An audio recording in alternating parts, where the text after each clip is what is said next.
بسم اللہ الرحمن الرحیم. پیارے بھائی اور بہنوں، السلام علیکم ورحمۃ اللہ وبرکاتہ. امید ہے کہ آپ سب خیریت سے ہوں گے. میں ہوں آپ کا میزبان حکیم شہباز حسین عوان اور آپ اس وقت دیکھ رہے ہیں Hakeem Shahbaz herbal T V on YouTube.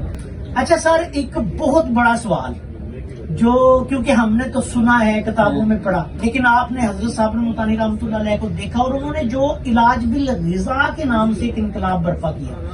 تو اس حوالے سے میرا ایک سوال ہے کہ آپ ہمیں یہ بتائیں کہ وہ مریضوں کو جب مریضوں کے پاس آتے تھے، تشخیص کرتے تھے، تو پھر غذا کے بارے میں کیا بتاتے تھے؟ آپ کے سامنے کوئی چیزیں، اگر آپ کے سامنے کوئی واقعہ ہوا ہو یا غذا بتائی ہو تو آپ ہمیں کوئی بتائیں. میں اسکول سے جب چھٹی ہوتی تھی تو میں سب سے پہلا میرا کام حکیم صاحب کے پاس ہی تھوڑی دیر بیٹھنا ہوتا تھا. یہ میری روٹین تھی. تو یہ جو مریض آتا تھا، بہت ہی کرونک مریض، اس کو دوائی دیتے تھے. دوائی تو وہ بہت کم دیتے تھے.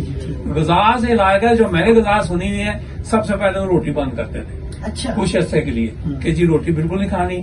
تو اس کے لیے پھر انہوں نے کہا بابا دیسی گھیو، چونکہ وہ ملتان کی لینگویج میں تھی، بابا دیسی گھیو خوب ڈال کے اور اس کا حلوہ بنا کے اور اس میں اتنی کشمش ڈالنی ہے. وہ اپنے ہاتھ سے اشارے سے بالکل بتاتے تھے کہ اتنی پکڑ کے مٹھی برابر کشمش ڈالنی ہے اور مٹھی برابر بادام ڈالنے ہیں. تو حلوہ تر بتر گھی سے بھر کے وہ کھانا ہے. اور مریض کہتا ہے جی میں کچھ ہونا چاہیے، کہتے ہیں میں ذمہ دار ہوں، میں بیٹھا ہوں. اور اسی طرح غذا ہی بتاتے تھے کہ جی یہ غذا استعمال کرنی اور کوئی خاص نہیں. کہتے بس فی الحال روٹی بند کر دو، جو گھر میں پکا ہوا ہے، سبزی پکی ہوئی، گوشت پکا ہوا ہے، یہ وہی کھانا اپنے گھر میں. سالن زیادہ کھانا، سالن زیادہ کھلاتے تھے، واقعی کھلاتے تھے. سالن زیادہ کھلاتے تھے اور روٹی کم کھلاتے تھے. اور اپنا اس میں ایک تھوڑا سا آپ کو چٹکلے کہ میں نے نیئر کو کہنا کہ جی لوگوں کی تو روٹی بند کر دے، تم اب کچے کلچے لینے آئے ہو. تو انہوں نے کہا جی ہم اس کو مکھن میں فرائی کر کے کھاتے ہیں. اچھا، مکھن میں فرائی کر کے کھاتے ہیں. اس نے کچے کلچے نے تندور سے لگا کے ادھے کچے پکے لے لینے. تو وہ اچھا، اس زمانے میں کیا زمانہ تھا، 4 آنے کے 5 کلچے آتے تھے.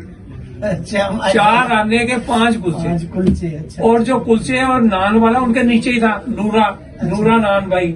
فیض باغ میں ایک ہی تھا نورا نان بھائی. تو 8 آنے کے 5 نان اور 4 آنے کے 5 کلچے. 4 آنے کے کلچے نیئر نے لینے، حکیم صاحب کے بیٹے نے، اور 4 آنے کے میں نے لینے. گھر جا کے ہم نے لسی سے کھانے، اور وہ لسی کا ہم استعمال کرتے وہ انہوں نے فرائی کر کے چائے سے کھاتے.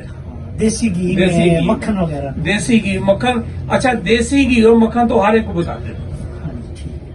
دیسی گھی اور مکھن کہتے یہ بابا یہ بیڑا گرک گردوں کا. ہاں، یہ بھی میں نے کہا یہ جو گردوں کا آپ نے بیڑا گرک کر لیا ہے، یہ آپ نے یہ ڈالڈے اور تیل کھا کر لیا. اس زمانے میں تیل کم تھا، ڈالڈا گھی آ گیا ہوا تھا. تو یہ خود مکھن میں فرائی کرتے تھے. ہم بھی اس زمانے میں وہاں اچھا اتفاق ہے کہ گلی نمبر 7 جو تھی وہاں دودھ کی 2 دن آٹتے تھی.